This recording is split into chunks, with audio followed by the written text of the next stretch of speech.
Hello and namaste friends. Welcome back to my new video. Ceiling fan छत पंखे की शुरुआत, एक विस्तृत हिंदी सारांश लगभग 68 शब्दों में। परिचय। सीलिंग फैन, जिसे हिंदी में छत पंखा कहा जाता है, आज हर घर, कार्यालय, विद्यालय और दुकानों में आम रूप से उपयोग में लाया जाता है। ये एक ऐसा यंत्र है जो बिजली से चलता है और गर्मी में ठंडक प्रदान करता है। लेकिन क्या आपने कभी सोचा है कि इस सुविधाजनक उपकरण की शुरुआत कब और कहां से हुई? इस लेख में हम सीलिंग फैन के इतिहास, विकास और इसके भारत में प्रसार की पूरी जानकारी देंगे। प्रारंभिक एक का इतिहास 19वीं सदी के उत्तरार्ध से शुरू होता है। उससे पहले लोग पंखों का उपयोग हाथ से हवा करने के लिए करते थे। यह काम या तो स्वयं किया जाता था या किसी नौकर के माध्यम से। भारत और अन्य गर्म देशों में हाथ से झलने वाले पंखों का उपयोग आम था। सीलिंग फैन का प्रारंभिक रूप 1960 के दशक में अमेरिका में विकसित हुआ। उस समय बिजली आम नहीं थी, इसलिए पहले सीलिंग फैन हाइड्रोलिक पावर, जल चालित शक्ति या भाप इंजन से चलते थे।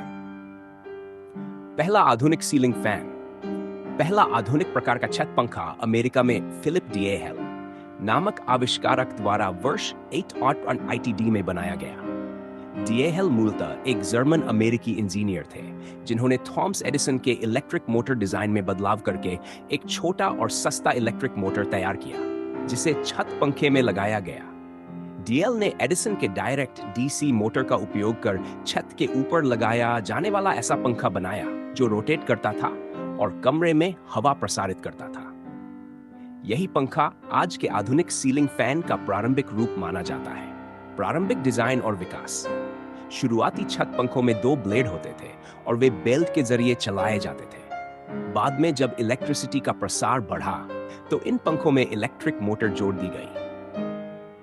डीएल के पंखे में न सिर्फ इनोवेशन था, बल्कि उन्होंने उसमें लाइट बल्ब भी जोड़ा, जिससे पंखा और लाइट एक साथ उपयोग किए जा सकते थे। धीरे धीरे इस डिजाइन को और अधिक परिष्कृत किया गया। ब्लेड की संख्या बढ़ाई गई, मोटर को अधिक शक्तिशाली और ऊर्जा कुशल बनाया गया और डिजाइन को अधिक सौंदर्यपूर्ण बनाया गया। सीलिंग फैन का भारत में आगमन। भारत में सीलिंग फैन का आगमन ब्रिटिश शासनकाल के दौरान हुआ। शुरुआत में ये पंखे बड़े भवनों, रेलवे स्टेशनों और सरकारी कार्यालयों में लगाए जाते थे, क्योंकि उस समय बिजली केवल सीमित क्षेत्रों में ही उपलब्ध थी। प्रारंभ में ये पंखे काफी महंगे हुआ करते थे और केवल अमीर लोग ही इनका उपयोग कर सकते थे। 1947 में भारत की आजादी के बाद जब औद्योगिकरण और विद्युतीकरण की गति तेज हुई, तब सीलिंग फैन आम जनता के बीच लोकप्रिय हुआ। 1960 और 1970 के दशक में कई भारतीय कंपनियों ने पंखे बनाना शुरू कर दिया, जैसे कि ओरिएंट इलेक्ट्रिक, उषा, बजाज और क्रॉम्पटन ग्रीव्स। सीलिंग फैन का तकनीकी विकास समय के साथ साथ सीलिंग फैन तकनीकी दृष्टि से भी बेहतर होते गए। शुरू में जो पंखे केवल ऑन और ऑफ होते थे, उनमें अब स्पीड कंट्रोल, रिमोट कंट्रोल और इन्वर्टर सपोर्ट जैसी सुविधाएं आने लगी। आज के आधुनिक पंखे ऊर्जा की बचत करते हैं और BLDC motor, brush DC motor तकनीक से चलते हैं, जिससे वे कम बिजली में अधिक हवा देते हैं। भारत में सीलिंग फैन का सामाजिक और आर्थिक महत्व। भारत जैसे उष्णकटिबंधीय देश में सीलिंग फैन केवल एक लग्जरी वस्तु नहीं, बल्कि आवश्यकता बन गया है। यह गर्मी से राहत देता है और एयर कंडीशनर की तुलना में सस्ता, टिकाऊ और ऊर्जा कुशल होता है।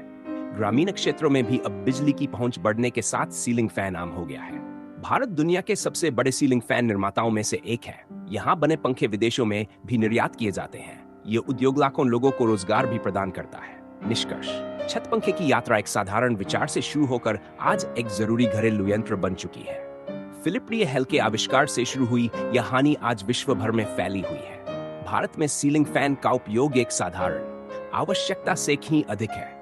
यह जीवन शैली का एक अहम हिस्सा बन चुका है। आज जब हम अपने सिर के ऊपर घूमते हुए पंखे को देखते हैं, तो ये केवल हवा नहीं देता, बल्कि एक लंबी ऐतिहासिक यात्रा का प्रतीक भी होता है। अगर आपको यह जानकारी उपयोगी लगी हो, तो इस वीडियो को लाइक और शेयर जरूर करें, ताकि और लोग भी इसके बारे में जान सकें।